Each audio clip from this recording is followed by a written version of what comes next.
Welcome everyone back to another NRG, and we're going back to a proper classic here. Wreck-It Ralph fans, what was that guy in the hallway talking about? I don't know, but here he is, Mr. Q*bert himself. Bit of a classic, this one.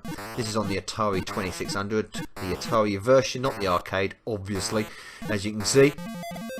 Arcade version was vastly superior to this, but still quite good. Anyway, here we go. This ain't going to be long because I'm not... Well, it's a quick game. So, Q*bert, well, it's one that goes down in gaming folklore, I think.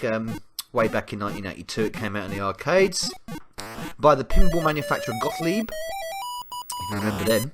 That was quick. I did that board quick, and I just jumped off the top. That was really, really clever of you, Bug. Just jump off the top. Anyway, the idea is you traverse this isometric cubes, changing the colours of the surfaces of every time you touch them. And in the early stages, it's just have to touch them once, then it becomes twice, then it becomes 3 times, and so on and so on. In the meantime, avoiding the enemies on screen, such as the very famous Coily there. Oh, I just landed on the top, thanks to the transporter disc side. There we go. And yes, so your Q*bert himself just basically bounces around. He can't shoot or anything like that. No flashy stuff going on here, boys and girls. We're going back to the classics. Coily himself will pursue you relentlessly. He will chase. And here's one of the sods. That's either Slick or Sam. I can't remember then what the different colour is, but he will jump on the squares and turn them back to the original colour, so you have to jump on them again, which is really annoying. So you got to hit them two. Coily's the balls, which have just hit me weirdly enough. I'll carry on from there on this version. Okay, yeah. So yeah, you want to avoid them little balls because they will knock you off as well. Coily's going to chase you. You got the discs here. Oh, bit of a flicker. Oh, nasty flicker there. Oh, I dodged him masterfully there.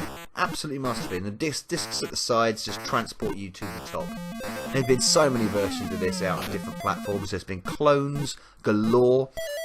In fact, I was playing a clone the other day in the 8-bit challenge on the Spectrum called Pogo, which is a very good version of Q*bert. It's missing a few elements. Changes a few elements as well, but generally looks better than this. Generally looks closer to the arcade than the Atari 2600 version. Because the arcade's more 3D, gives you that pseudo 3D effect. It was in fact based off MC Escher's paintings and his works. All that very 3D, weird, surreal shit going on. And there's a lot of comedy in there as well, especially when he says the nonsense when he gets hit. It's like Q*bert swearing like that there.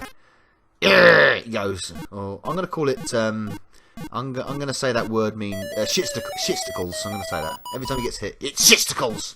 He's going to say. They were actually going to call the game that. Imagine that, a game called Shitsticles. Shitsticles. There you go. Shitsticles. It could have been Kill Cubes. It could have been called even Snots and Boogers. Apparently, that was another name panned for it. That would have gone down well. Well, you know. Pick up Snots and Boogers, eh? There you go. But no, it's Q*bert retained the name, and a famous name it is too. Famous character. Yeah, it's one of those iconic games. The Atari 2600 version is okay. It plays very well. It's very responsive.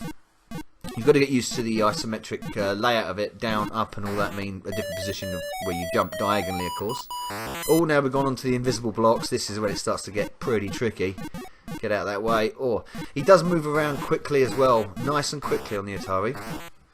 There's a nasty bit of sprite flicker there and there, now and then. And the collision detection is a little bit questionable sometimes. So a shitstickle hit is a little bit dodgy sometimes. I don't know what the hell that was. I mean, Coily just flipped out there. I haven't got any extra lives yet, which is a bit weird. You seem to get extra lives easier on some of the clone versions and the arcade. No. Not me, Coily. You're not getting me this time. So, proper classic. And as you can see on the Atari, it's a lot flatter. They're supposed to be hexagons. Well, hexagons or cubes. The cubes are there, but the surfaces are extremely flat, so it's lost a lot of that 3D pseudo 3D look. Oh, that was a lovely bit of dodging there from. Oh, these are the platforms if I jump on twice. That's a pain in the ass. That's right. If I jump on these twice, they change back to the original colour, like they're doing there. That's really annoying. Ah, no. Come on up here. Oh, shitsticles! It got me. Anyway, there you go. Q*bert on the Atari 2600. A bit of a classic and an okay version, if I do say so myself. It's nowhere near as good as the arcade version. And, of course, some of the clones are even better than it. But they did come after. This was in 1983. So for a 2600 version, it's not bad. It's very playable, but lacking in certain places. Anyway, there you go. Q*bert on the Atari 2600. Cheers. See you next time. Novabug out.